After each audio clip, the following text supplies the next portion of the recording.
में नई सरकार के गठन के बाद पहली बार पूर्व सीएम उद्धव ठाकरे ने सीएम देवेंद्र फडणवीस से मुलाकात की।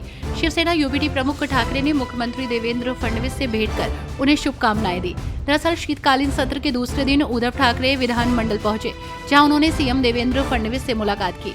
इस मुलाकात के बाद सूबे में सियासी पारा हाई चल रहा है, वहीं इसके कई मायने निकाले जा रहे हैं। झारखंड के मुख्यमंत्री हेमंत सोरेन ने राज्य के भाजपा सांसदों से केंद्र से 1,36,000 करोड़ रुपए की कोयला रॉयल्टी बकाया दिलाने का आग्रह किया है। उन्होंने सोशल मीडिया पर लिखा कि झारखंड के विकास के लिए ये राशि नितांत आवश्यक है। हालांकि केंद्र सरकार का कहना है कि राज्य का कोई बकाया नहीं है।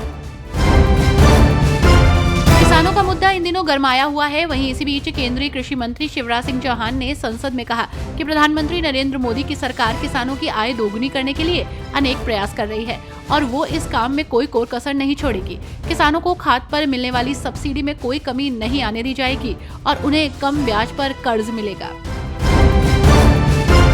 बांग्लादेश में हिंदुओं पर हो रहे अत्याचार के खिलाफ भारत में लगातार आवाज उठ रही है। वहीं इस बीच बांग्लादेश में हिंदुओं पर हो रहे अत्याचार को लेकर विपक्षी सांसदों ने संसद परिसर में विरोध प्रदर्शन किया।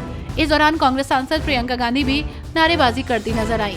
साथ ही कांग्रेस सांसदों ने विरोध प्रदर्शन करते हुए हाथों में बैग लिया।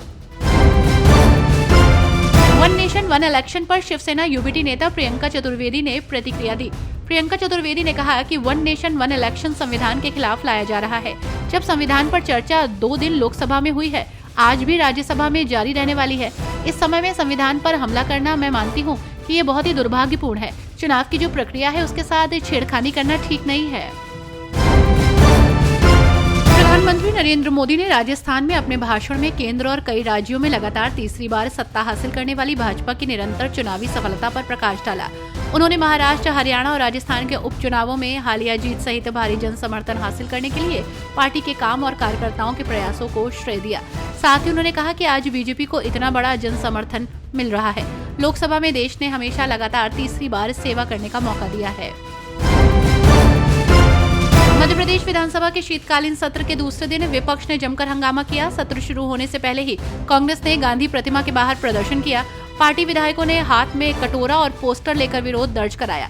कांग्रेस ने कहा कि सरकार लगातार कर्ज ले रही है, लेकिन प्रदेश का विकास नहीं हो रहा। दूसरी ओर विधानसभा में कांग्रेस के इस प्रदर्शन पर सियासत गरमा गई है। बीजेपी नेता वीरेंद्र सचदेवा ने सीएजी रिपोर्ट को लेकर केजरीवाल पर निशाना साधते हुए कहा कि 2011-12 में अपने राजनीतिक सफर की शुरुआत करने वाले अरविंद केजरीवाल का मुख्य मुद्दा था सीएजी रिपोर्ट, जो उस समय उन्होंने कांग्रेस सरकार के खिलाफ लगाया। कॉमनवेल्थ गेम के दौरान वो सीएजी रिपोर्ट को लेकर सड़कों पर घूमते थे। आज जब वो खुद केजरीवाल सत्ता में है तो सीएजी रिपोर्ट दिखाने से क्यों बच रहे हैं? बीजेपी चाहती है कि केजरीवाल 14 सीएजी रिपोर्ट पटल पर रखें और उन सीएजी रिपोर्ट में ऐसा क्या जो आप छुपाना चाहते हो। वन नेशन वन इलेक्शन पर बोलते हुए तेजस्वी यादव ने बड़ा बयान दिया। उन्होंने कहा कि जो संवैधानिक ढांचा है उस पर ये प्रहार है, इससे क्षेत्र के मुद्दे गौड़ हो जाएंगे। तेजस्वी यादव ने कहा कि राज्य का चुनाव यहाँ के मुद्दों पर होता है।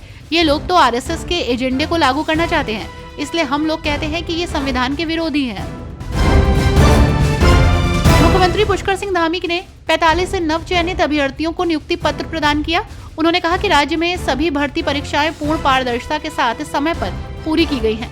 धामी ने कहा कि उत्तराखंड राज्योत्सव वर्ष में प्रवेश कर रहा है।